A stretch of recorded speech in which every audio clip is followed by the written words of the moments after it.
عن ابی ہریرہ رضی اللہ تعالی عنہ عن النبی صلی اللہ علیہ وسلم قال ایاکم والحسد فإن الحسد یأکل الحسنات کما تأکل النار الحطب۔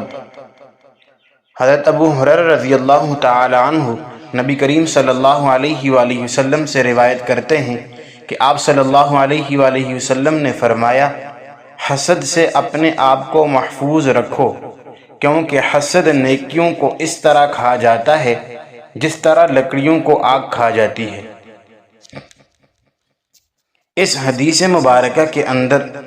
اللہ کے نبی صلی اللہ علیہ وآلہ وسلم نے حسد سے بچنے کی وصیت فرمائی ہے۔ حسد کہتے ہیں کہ انسان کسی دوسرے کے پاس کوئی نعمت دیکھے تو پھر یہ خواہش کرے کہ یہ نعمت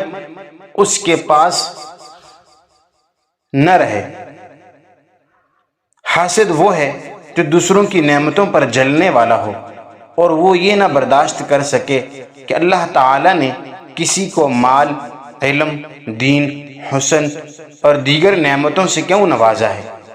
بسا اوقات تو یہ کیفیت دل تک رہتی ہے اور بعض اوقات بڑھتے بڑھتے اس مقام تک آ پہنچتی ہے کہ حاسد جو حسد کرنے والا ہے، محسود جس سے حسد کیا جا رہا ہے،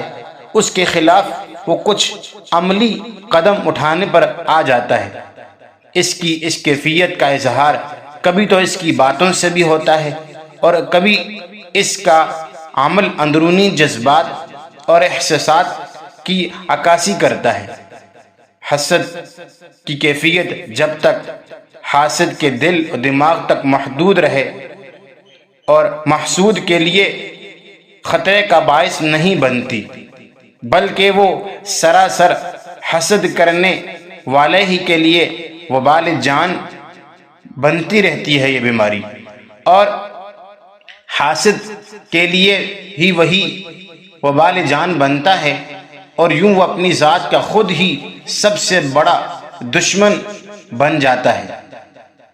لیکن جب وہ اپنی جلن کو ظاہر کرنے لگے تو یہی وہ مقام ہے جس سے پناہ مانگنے کے لیے اللہ رب العزت نے سورہ فلق کے اندر یہ ارشاد فرمایا،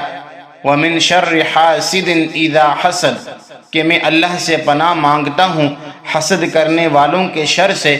جب وہ حسد کرنے لگے۔ تو اس آیت کے اندر حسد سے پناہ مانگنے کے بارے میں فرمایا گیا کہ حسد سے پناہ مانگو۔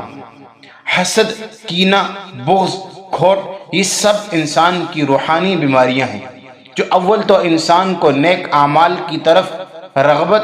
ہی نہیں ہونے دیتی، بلکہ الٹا انسان نے پہلے سے جو نیک اعمال کیے ہوتے ہیں ان کو بھی ضائع کرا دیتی ہیں، اور اسی طرح رفتہ رفتہ انسان اعمال صالحہ سے دور ہوتے ہوئے گناہوں کے دلدل میں پھنس جاتا ہے۔ پھر اللہ تعالیٰ اس سے نیک کام کی توفیق کو بھی چھین لیتے ہیں۔ تو نبی صلی اللہ علیہ وآلہ وسلم نے اپنی امت کو حسد، کینہ، بغض اور ان جیسی دیگر باطنی اور روحانی بیماریوں سے بچنے کی ہمیشہ تاکید فرمائی ہے اور آپس میں ایک دوسرے کے ساتھ اتفاق، اتحاد، موافقت اور بھائی چارگی کی تعلیم دی ہے۔ نبی صلی اللہ علیہ وآلہ وسلم نے اسی حسد کی تباہ کاریوں کی طرف متوجہ کرتے ہوئے ارشاد فرمایا کہ دو بھوکے بھیڑیے بکریوں کو اتنا نقصان نہیں پہنچا سکتے جس قدر مال کی حرص اور حسد مسلمان کے دین کو برباد کرنے والا ہے، اور حسد نیکیوں کو اس طرح کھا جاتا ہے جس طرح آگ لکڑی کو کھا جاتی ہے۔ یہی وجہ ہے کہ رسول اکرم صلی اللہ علیہ وآلہ وسلم نے حسد سے بچنے کی خصوصی وصیت فرمائی ہے۔ اور حسد کرنے والا جو شخص ہوتا ہے وہ اللہ تعالیٰ کی تقسیم پر راضی نہیں ہوتا، وہ سمجھتا ہے کہ یہ نعمت جو دوسروں کو عطا کی گئی ہے اس کا اصل حقدار تو میں ہوں، اور وہ اپنے قول و عمل سے یہ اظہار کرتا ہے کہ اللہ نے کیسی ناانصافی کی ہے اور اپنے فضل و کرم کے لیے غلط انسان کا انتخاب کیا ہے، یہ تصورات و خیالات اس کے ایمان کو متزلزل کر دیتے ہیں اور اس کے اللہ کے ساتھ تعلق کو کمزور کر دیتے ہیں۔ تو ہمیں ان بیماریوں سے بچنا چاہیے۔ اللہ رب العزت ہمیں حسد، کینہ، بغض اور ان جیسی تمام بیماریوں سے ہماری حفاظت فرمائے، آمین۔